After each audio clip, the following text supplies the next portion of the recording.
옛날에 어떤 한 마을에 한 사제가 살고 있었습니다. 이 사제가 예배하는 주일에 대해서 예배를 집례를 하는데, 이 사제가 키우던 개가 예배를 하는 그곳에 따라 들어와 돌아다니면서 방해가 됐습니다. 그런 일들이 몇 번 반복되고 난 다음에 사제는 자기가 키우던 그 개를 예배를 드리는 그 장소에 있는 한 기둥에 묶어놓고, 그리고 그곳에서 예배를 집례를 했습니다. 그것이 몇 년 동안 계속 반복이 되었고, 그러다 사제가 나이가 들어 자기가 키우던 개와 함께 있던 곳을 떠나 다른 곳으로 갔습니다. 그리고 나서 또 다른 사제가 후임으로 왔습니다. 후임으로 온 사제는 자기 앞에 있었던 그 전임자가 어떻게 했다고 하는 그 전임자에 대한 이야기를 듣습니다. 그리고 그 다음 주일에 후임으로 온 사제는 어디에 가서 개를 한 마리 구해와서 늘 개가 묶여있던 그 기둥에 개를 묶어놓고, 그리고 예배를 집례를 했다고 합니다. 저는 이 이야기가 누군가가 만든 그런 이야기라고 저는 알고 있습니다. 이 이야기는 예배에서 하는 일들의 의미를 모르고 무조건 따라가는 그런 행동들에 대한 잘못됨을 비꼬고 있는 그런 이야기입니다. 우리들은 늘 예배를 드리고 있습니다. 정해진 순서에 따라서 우리는 예배를 드리고 있습니다. 우리가 드리는 예배의 그 순서에 대해서 여러분 깊게 생각을 해보신 적이 있으십니까? 오늘 저는 우리가 드리는 그 예배의 순서에 대해서 여러분들 앞에서 말씀을 드리려고 합니다. 예배의 순서, 예전에 대한 겁니다. 독일 말로는 리투악이라고 부릅니다. 우리 예배, 예전적 예배입니다. 예배의 그 모든 순서가 정해져 있고, 그리고 그 순서를 따라 드리는 예배이기 때문에 우리의 예배를 가리켜서 예전적 예배라고 그렇게 부릅니다. 예배의 예전은 성서 시대부터 있어 왔습니다. 짐승을 잡아서 희생 제사를 드렸던 것, 그 역시 예전적 예배입니다. 레위기를 보게 되면 제사를 지낼 때 어떻게 제사를 지내야 되는지에 대한 그런 규정들이 다 기록되어 있습니다. 그 규정들을 무시하고 함부로 제사를 지내면 안 됐습니다. 민수기 3장 4절을 보게 되면 아론의 아들들인 나답과 아비후의 이야기가 기록되어 있습니다. 나답과 아비후가 시내 광야에서 하나님 앞에 제사를 드리는데 다른 불을 가져다가 제사를 드리다가 그만 여호와 앞에서 죽었다 하는 그런 기록이 민수기에 기록되어 있습니다. 민수기 이 기록은 하나님 앞에 나아가 제사를 지내는 그 규정을 엄격하게 지켜야 한다는 그 교훈을 후대에 남겨주었습니다. 하나님 앞에 다른 불을 가져다가 제사를 지내면 죽는다. 바로 그런 그 가르침 덕분에 히브리인들은 하나님께 제사를 지내는 데 있어서 아주 엄격하게 하나님이 제시한 대로 제사를 지내게 됩니다. 그런데 하나님께서 제시한 그 말씀을 따라서 짐승을 잡아 희생 제사를 드렸던 그 예전적 예배에 커다란 변화가 생겨나게 됩니다. 그 변화는 히브리인들의 나라가 멸망하는 것을 통해서 시작됩니다. 나라가 멸망을 하고 그리고 나라가 멸망하며 동시에 히브리인들이 늘 예배를 드렸던 그 예배의 중심지인 성전 역시 파괴가 되고 맙니다. 그리고 히브리인들은 멀리 다른 나라 바벨론으로 끌려가게 됩니다. 바벨론으로 끌려간 히브리인들, 그곳에서 그들은 하나님을 예배할 방법이 없었습니다. 성전도 없고 그리고 성소도 없고 법궤도 없고 아무것도 없습니다. 짐승을 가져다가 그 짐승을 희생 제물로 드릴 그럴 수단도 아무것도 없었습니다.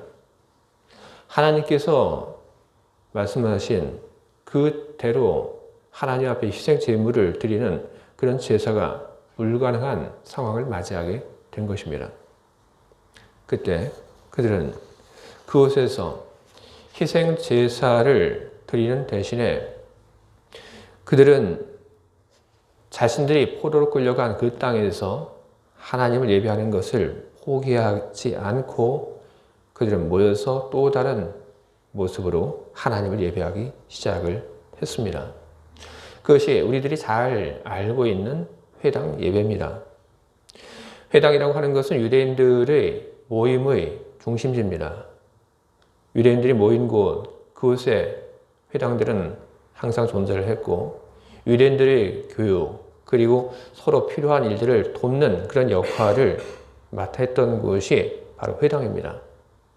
그러나 회당이 교육도 그리고 나그네들을 위해서 어떻게 이곳에서 잘 정착할 수 있는지 도움을 주는 그런 일들도 했지만 회당의 가장 중요한 일은 다름 아니라 예배였던 것입니다.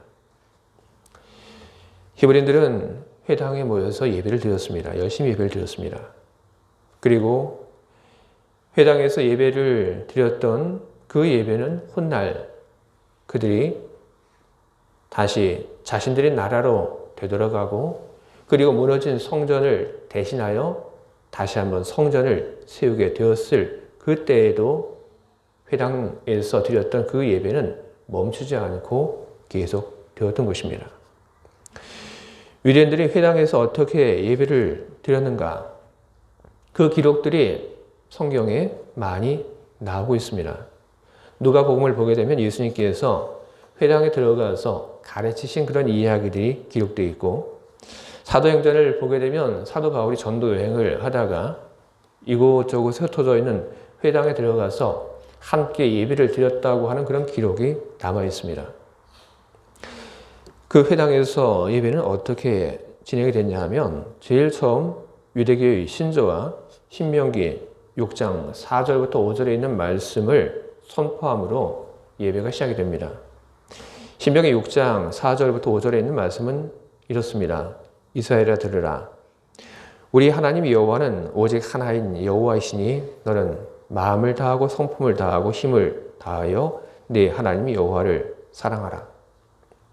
이 말씀으로 회당의 그 예배는 시작이 됩니다. 다음에 기도하고 그리고 성경을 읽습니다. 성경을 읽은 다음에 설교하는 시간이 있고 그리고 중간중간 찬양이 또한 있었고 그리고 맨 마지막에 축복하는 순서를 통해서 회당 예배는 끝이 나게 됩니다.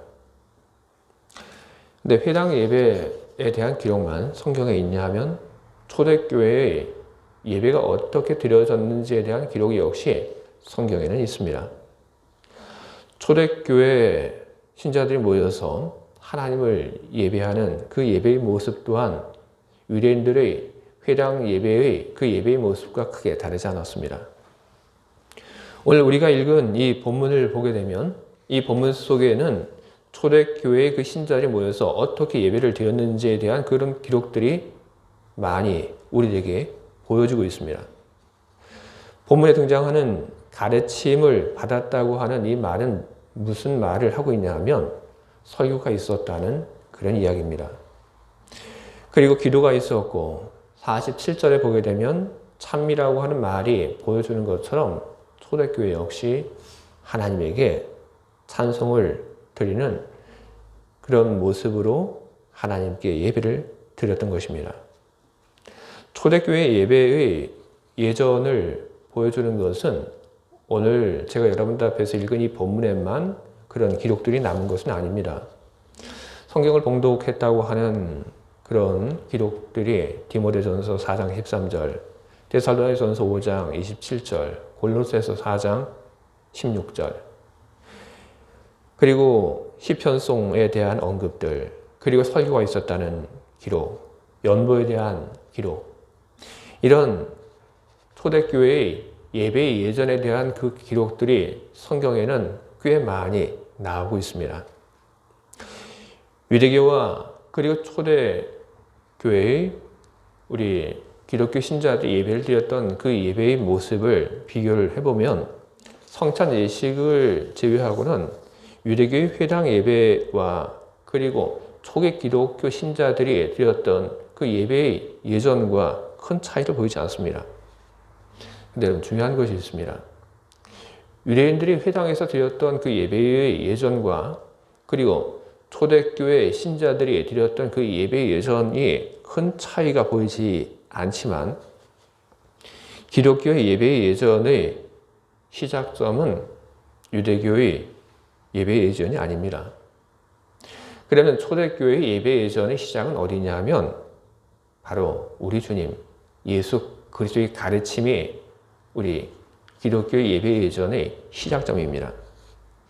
예배의 구조, 형식, 그리고 예배의 정신, 이 모든 것이 예수님으로부터 나온 것입니다. 예수님께서는 십자가에 달리기 전 마지막 만찬의 자리에서 당신의 제자들에게 떡을 떼어주고 그리고 포도주를 부어주시면서 말씀하셨습니다. 나를 기억하라. 그리고 떡과 포도주를 나눠주는 그 일만 그 자리에서 하신 것이 아닙니다. 바로 그 자리에서 기도하시고 그리고 주님은 제자들과 함께 찬양을 드렸습니다. 바로 그것이 초대교회 기독교 신자들이 모여서 예배를 드릴 때 예배의 예전의 시작이 되었던 것입니다.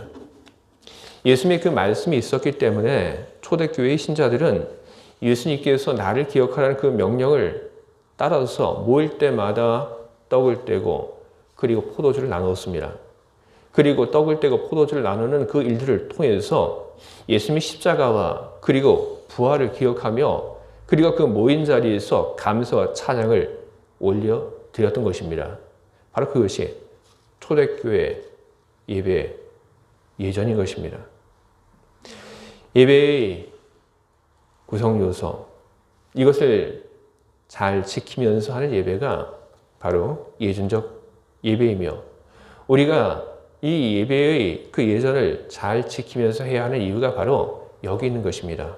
예수님께서 그렇게 말로 행동으로 예배를 어떻게 하라고 우리들에게 보여주셨기 때문에 우리가 이 자리에 모여서 예배하는 것, 여러분 그것은 커다란 의미가 있습니다.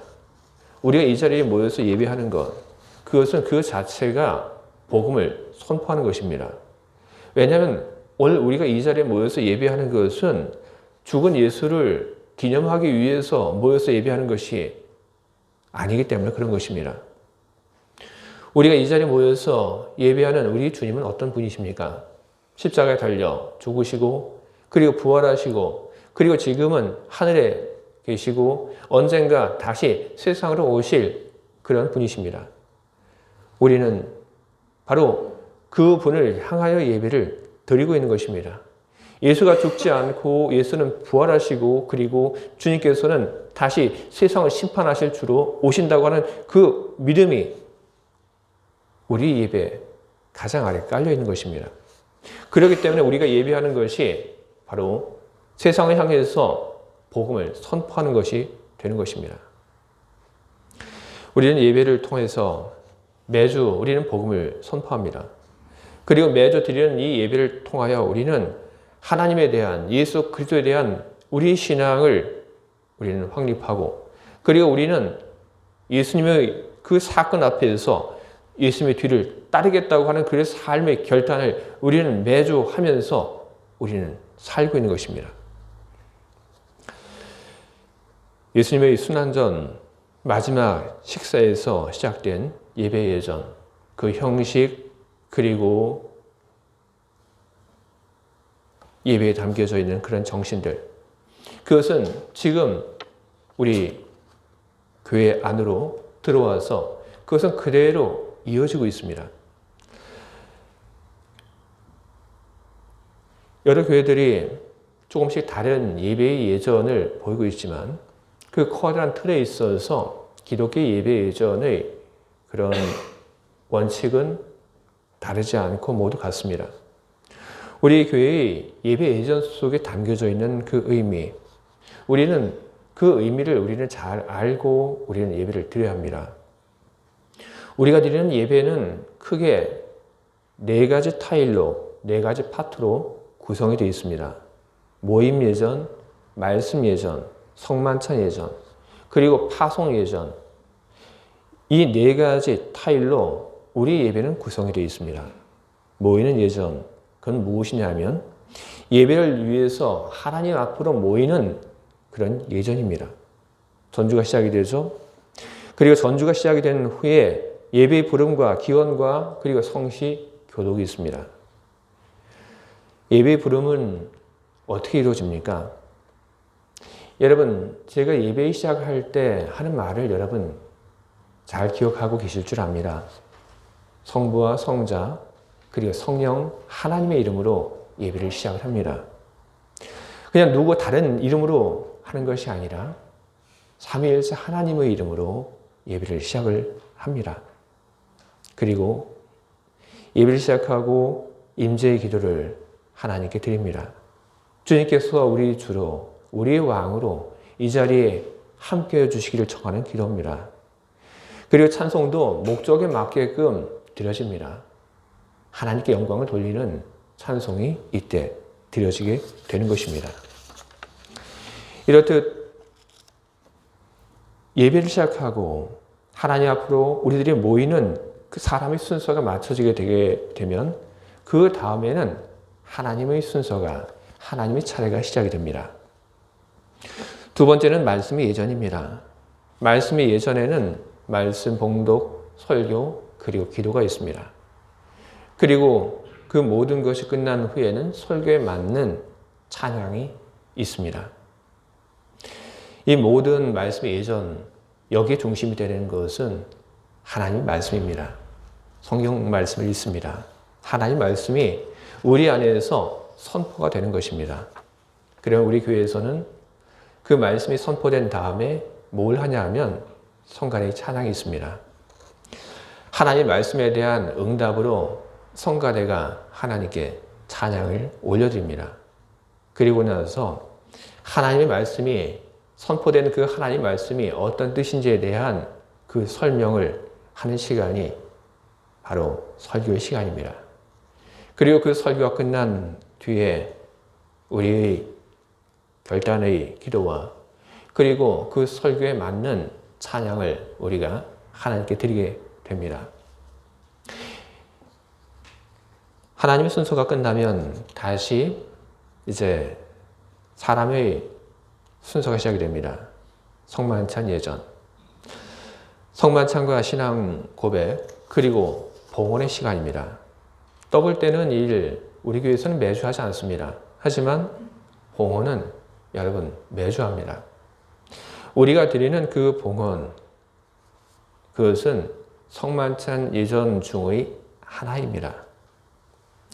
떡과 포도주에 대한 감사, 그리고 그 떡과 포도주가 있기까지 하나님께서 식물을 키워주신 것에 대한 감사, 예수 그리스도의 그 십자가의 큰 은혜에 대한 감사, 우리가 하나님의 자녀가 될 수 있게 하신 은총에 대한 감사, 그리고 매일 하나님의 자녀가 되어서 하나님이 주신 은총을 받으면서 살아가고 있는 그 모든 일에 대한 그 감사를 하는 시간이 바로 봉헌의 시간인 것입니다.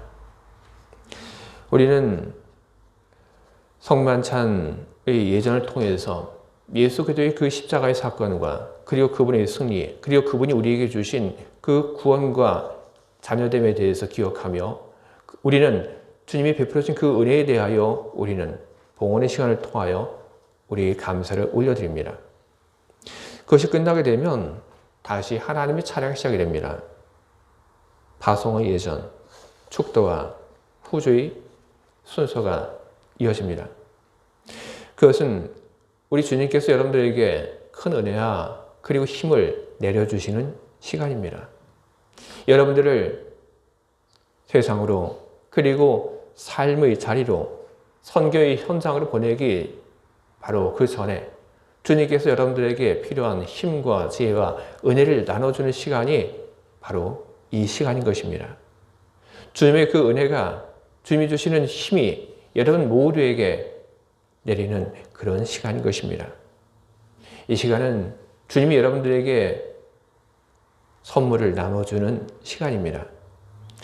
주님이 나눠주신 그 선물에는 부족함이 하나도 없습니다. 주님은 언제나 풍성히 이 자리에 온 여러분들 모두에게 선물로서 힘과 지혜를 나누어 주십니다. 여러분, 예배의 예전은 일방적이지 않습니다. 예배의 예전은 인간과 하나님의 순서를 번갈아가며 인간과 하나님이 만나는 시간이고 그리고 만나는 자리인 것입니다. 인간과 하나님이 서로 만남으로써 그래서 사람만 기쁜 것이 아니라 사람과 하나님이 함께 기뻐하는 그 시간, 그 자리가 바로 예배의 시간이고 예배의 자리인 것입니다. 예배의 순서 중 여러분 어느 것도 무의미한 것은 없습니다. 예배의 예전 중 그 어느 것 하나 우리가 소홀히 해야 할 것은 없습니다. 우리가 드리는 이 예배가 도대체 무엇인지, 우리가 드리는 이 예배의 예전이 도대체 어떤 의미인지 우리는 그것을 알고 우리는 예배를 드려야 할 것입니다. 여러분 기억하시기 바랍니다. 우리가 드리는 이 예배, 그 자체가 바로 복음을 세상에 증거하는 행위인 것입니다. 우리가 드리는 이 예배를 통하여 우리는 하나님과 만납니다. 그리고 우리가 드리는 이 예배를 통하여 우리 믿음이 강해지고 우리는 이 속에서 삶의 결단을 하게 되는 것입니다. 여러분, 예배의 예전 속에 담겨져 있는 그 의미를 잘 기억하시며 하나님 앞에 예배를 잘 드리시기 바랍니다. 예배를 잘 드리는 사람이 하나님의 사랑을 받고 그리고 예배를 잘 드리는 사람이 하나님이 주시는 큰 은혜를 온 마음과 삶에 담아 세상으로 나갈 수 있는 것입니다. 주의 사랑하는 우리 교회 여러분, 예배를 잘 드리고 그리고 예배를 통하여 여러분 마음속의 기쁨과 그리고 여러분 삶 속에 큰 주님의 능력이 함께하기를 주님의 이름으로 축원드립니다. 아멘. 함께 기도하겠습니다.